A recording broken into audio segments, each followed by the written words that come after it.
in the name of God, and we are starting the Incubator Device Construction Training course. In this session, I want us to create 3 buttons together.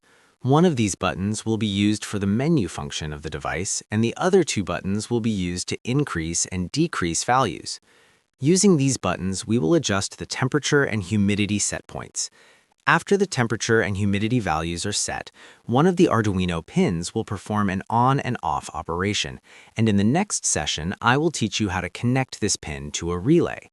First, let's talk about the push buttons. A push button or momentary switch works in a simple way. When you press it, an action happens, for example, increasing or decreasing the temperature. One button will increase the value, and the other will decrease it. The first important thing I want to tell you is the pin numbers we are going to use on the Arduino, so please remember them. Pin 6 is used for increasing the value, pin 7 is used for decreasing the value, and pin 8 is used for the device menu. These 3 pins are very important because the Arduino code is written based on these exact pin numbers. So pin 6 is increase, pin 7 is decrease, and pin 8 is the menu button. Now let's look at the push button itself. The buttons you buy may look different, but they work the same way. Some buttons have 4 pins. 2 of the pins on one side are internally connected together, and the 2 pins on the other side are also connected together. Electrically, this is the same as a 2-pin button, so there is no difference in how they work. Now I place the button and bring the Arduino board. I select Arduino Uno. To connect a push button to the Arduino, you need a resistor. This resistor is called a pull-down resistor, and in this project, we use a 220 ohm resistor. A 220 ohm resistor has specific color bands, and this value is suitable for our application. This resistor is used as a pull-down resistor. Now let me explain the wiring. First, I take the 5-volt output from the Arduino and connect it directly to one pin of the push button. This wire is usually shown in red because it represents positive 5 volts. Next, I connect a resistor from the other side of the button to ground. Ground is usually shown in black. Now, from the same point between the button and the resistor, I connect a wire to Arduino pin 6, which is the increase button.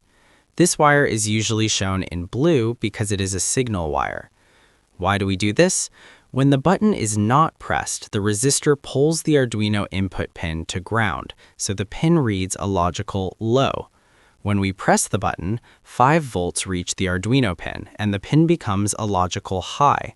When we release the button, the connection to 5 volts is cut, and the resistor pulls the pin back to ground, returning it to its normal state.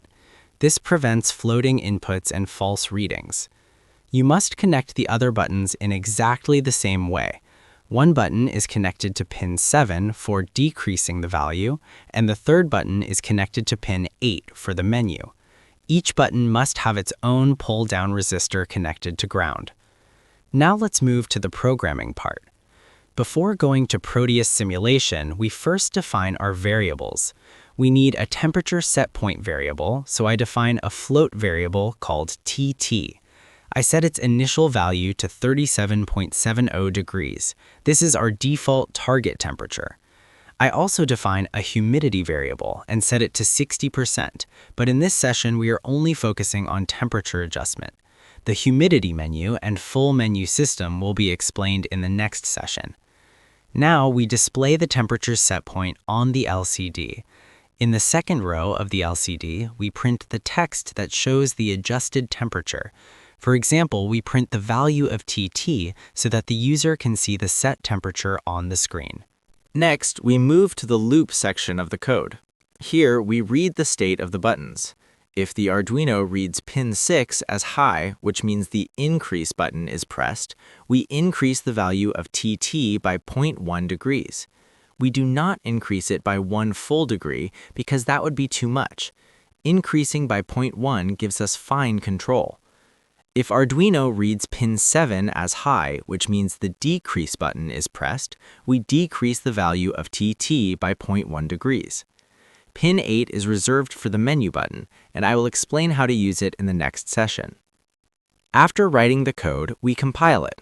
If the code compiles successfully, we move on to the simulation in Proteus. In the simulation, we place two buttons, two pull-down resistors, a 5-volt power source, and ground. One button is for increasing the temperature and the other is for decreasing it. The wiring is exactly the same as what we explained earlier. Now we load the compiled HEX file into the Arduino and Proteus and run the simulation. When we press the increase button, the value of TT on the LCD increases. When we press the decrease button, the value goes down. You may notice a slight delay in the response. This delay is caused by the delay function in the code. If the delay is too long, the buttons feel slow. Later, in future sessions, I will teach you how to handle timing properly so that the sensor readings happen every 2 seconds without affecting button responsiveness. As you can see, we are now able to increase and decrease the set temperature using buttons, and the adjusted value remains stored as the target temperature.